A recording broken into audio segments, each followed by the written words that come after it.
Ang lalaking kardinal na ibon ay nakikilala sa pamamagitan ng makulay na pulang kulay nito at natatanging taluktok. Kasama sa dieta nito ang mga insekto, prutas at buto na nagpapakita ng mahusay na nutritional versatility.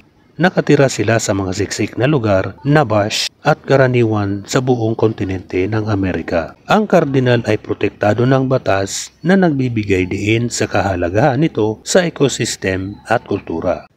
Ang kardinal na ibon ay tinatawag ding pulang ibon na tumutukoy sa iba't ibang uri ng mga ibong umaawit na may katamtamang katawan na nagpapakilala sa kanila mula sa iba sa kanilang mga kapansin-pansing taluktok.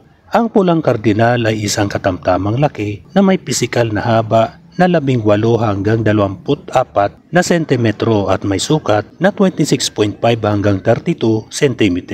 Ang lalaki ay karaniwang natural na mas malaki kaysa babae. So ayan guys, patapos ng ating pag-i-sketch. Ako po ay nagpapasalamat sa inyo sa walang sawang panonood nyo sa aking mga simpleng sketches. So ayan guys, tapos na nga po. Maraming salamat.